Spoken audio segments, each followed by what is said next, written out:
chase the light. Very good afternoon to each and everyone, and this time, my name is Host Angeline. And let us all welcome, for the second time around, the main highlight of this event, our fabulous birthday celebrant, Mrs. Elizabeth Badillo Arden. There's a moment breaking open. Happy birthday po sa mama. Saka maraming salamat sa lahat ng sakripisyo at tulong sa amin. Yun lang. We can break through at a time. Salamat sa inyo, Mama. Sana humaba pa ang buhay nyo. At kung ano man yung narating ko, simula pa lang. Sana makita nyo pa kung hanggang saan ako makakarating. Ngayon ko lahat ito, siguro masasabi sa inyo, mahal ko kayo. Sobrang mahahanin ang masasabi ko dito. Kaya ako'y nagpapasalamat at siya'y nakarating ng ganyang edad. I wanna feel like the bright skies are. Diba pagka high school may kanya-kanyang grupo, kami talaga, hindi kami talaga naghiwalay simula first year hanggang fourth year. Ang ginawa pa namin dalawa, nagpalit kami ng uniform. Sabi ng nanay ko, bakit ang iyong uniform ay parang bitin sa iyo? Oo, ay nagpalit ho kami ng best friend ko.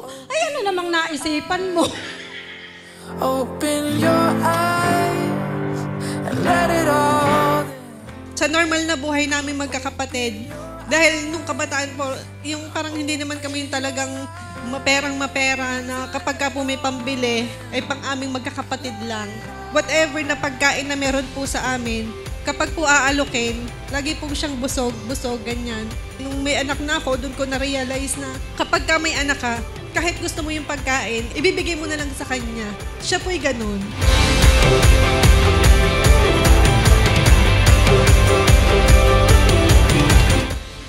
Happy birthday, Nay. Wala na po akong ibang masasabi pa. Mahal ko po kayo. I wanna chase the light. So, ang memorable ko po na sa mama ay nung bata pa kami. Yun po ay ang palo ng mama. Dumapa kayong dalawa diyan! Dama! Maya-maya po'y pinalo si Sweet. Pak! Maya-maya ay sunod na ako'y pinalo. Sabi ko, pak! Ako'y nag-iintay. Inog ah. Parang wala naman akong naramdaman. Pagkatinginan po namin, kami nagkabungis-ngisa na at parehas naman palang talagang hindi masakit. Ay di kami po'y tawan-tawa. Sabi nga po, ang ibang nanay, isang palo pala ay may aral na agad. Sa mama po, isang palo pala ay may tikel na agad. Ay ika nga para ka lang kinikiliti.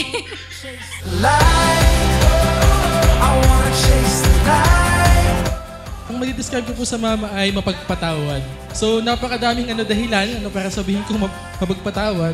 Kaya bakit yun yung aking napili na description is may bibilin po kami noon sa palengke, pero nagulat po talaga ako sa kanyang laking tumawad.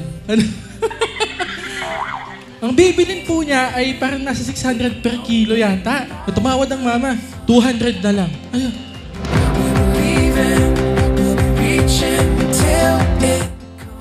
Ate Ibet, happy birthday sa iyo. Naway loobin ni Lord na ikaw ay humaba pa ang buhay at laging malakas ang katawan. Happy birthday sa iyo. At nawa po, Panginoon, bigyan niyo siya ng mahabang buhay at lakas ng katawan sa araw-araw at ligtas sa anumang karamdaman, Panginoon. At sana madami pang birthday yung dumaan sa Kanya. At ngayong ikaw ay 60 na, makakasama na kita lagi kasi pareho ng senyor.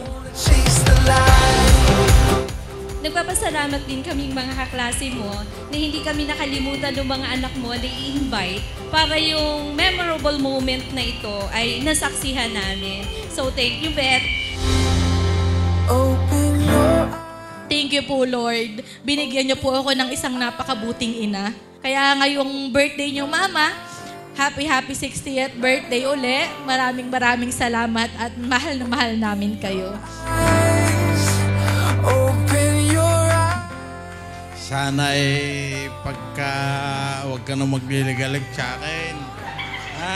Maligalig ko ito. Pero ako hindi ako nagligalig dyan. Kaya pag pinagsasabihan ka na huwag maglaba, ay laba pa rin. Tapos, pagka nakapaglaba, masakit ang bayaw ko, ganyan ang tayaw, ay inakaw. Hindi na kami magkaabay ngayon.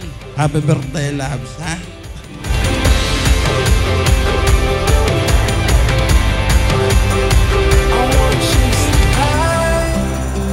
I wanna chase the light, pushing back the night. I wanna chase the light. I wanna feel. Maraming salamat sa inyong mga anak. Mahal ko kayong lahat.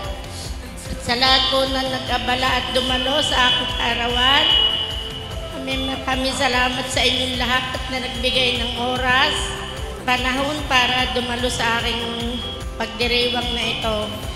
Maraming salamat.